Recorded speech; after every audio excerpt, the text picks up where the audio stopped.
నేను ఏలూరు జిల్లాలో కీలక పర్యటనకు ఉపరాష్ట్రపతి సిపి రాధాకృష్ణన్, ముఖ్యమంత్రి చంద్రబాబు నాయుడు హాజరు కానున్నారు.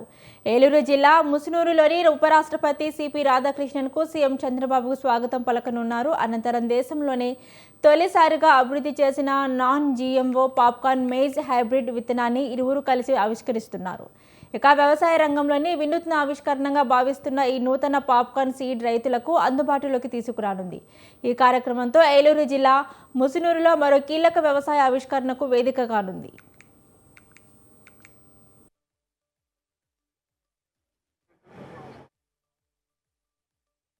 నేడు ఏలూరు జిల్లాలోని కీలక పర్యటనకు ఉపరాష్ట్రపతి సిపి రాధాకృష్ణన్, ముఖ్యమంత్రి చంద్రబాబు నాయుడు హాజరు కానున్నారు.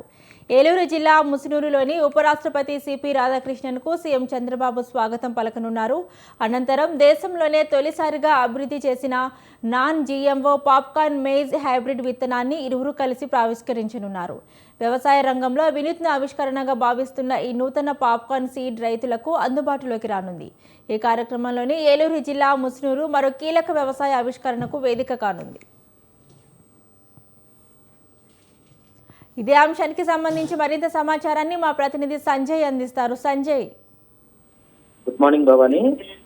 ఈ రోజు ఉపరాష్ట్రపతి రాధాకృష్ణన్ పర్యటన నూజివీడు మండలంలో ఈ రోజు ముసునూరులో ఈ వేదికగా నిలిచింది. అయితే ఈ రాధాకృష్ణన్ తో పాటు సీఎం చంద్రబాబు కూడా ఈ కార్యక్రమానికి హాజరవుతున్నారు. అయితే వారం రోజుల నుంచి ఈ కార్యక్రమాన్ని విజయవంతం చేయడానికి కలెక్టర్ వెట్రి సెల్వి, అదేవిధంగా ఐపీ, ఎస్పీ, మంత్రి పార్థసారథులంతా కలిసి ఈ పనులన్నీ పూర్తి చేయడం జరిగింది. ఈ ముగ్గురు రావడానికి కూడా ఈ 3 హెలీప్యాడ్లను ఏర్పాటు చేయడం జరిగింది. అయితే రైతులకు పంట జోడించడానికి ప్రాసెసింగ్, బ్రాండింగ్ తో పాటు మార్కెటింగ్ తరలించే ద్వారా వ్యవసాయానికి లాభసాటిగా మార్చే ప్రయోజనానికి ఈ రోజు మనం ముసునూరు వేదికగా మారిందని మనం చెప్పుకోవచ్చు. దేశంలోనే తొలి non GMO processing main hybrid విత్తనాన్ని ఈ రోజు ఉపరాష్ట్రపతి రాధాకృష్ణన్, అదేవిధంగా చంద్రబాబు నాయుడు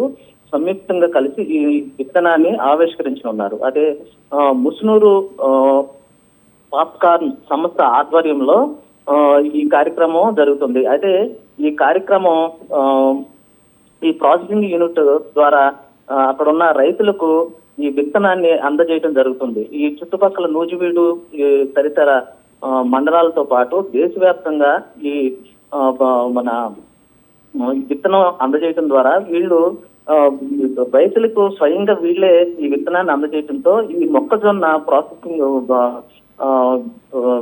ఉంటుంది. దీంతో పాటు ఇది ఎలా ఉంది ఏంటి అనేది ఇప్పుడు ఈ విత్తనం వేయటం వల్ల అధిక లాభాలు గడించే అవకాశాలు ఎక్కువగా ఉన్నాయని చెప్పి మనం చెప్పుకోవచ్చు. అయితే ఈ రోజు ఉదయం 9:55 ముఖ్యమంత్రి విజయవాడ నుంచి బయలుదేరుతున్నారు. 10-15 నిమిషాలకి ముసునూరు చేరుకుంటారు వీళ్ళిద్దరు, అదే రాధాకృష్ణన్ తో పాటు సీఎం చంద్రబాబు. ఈ కార్యక్రమం 11 గంటలకు హైబ్రో మొక్కజొన్న విత్తనాన్ని ఆవిష్కరించడం జరుగుతుంది. అయితే 1:20 వీళ్ళు తిరిగి విజయవాడ చేరుకునే అవకాశాలు ఉన్నాయని చెప్పుకోవచ్చు. మా Bhavani. Right, thank you Sanjay.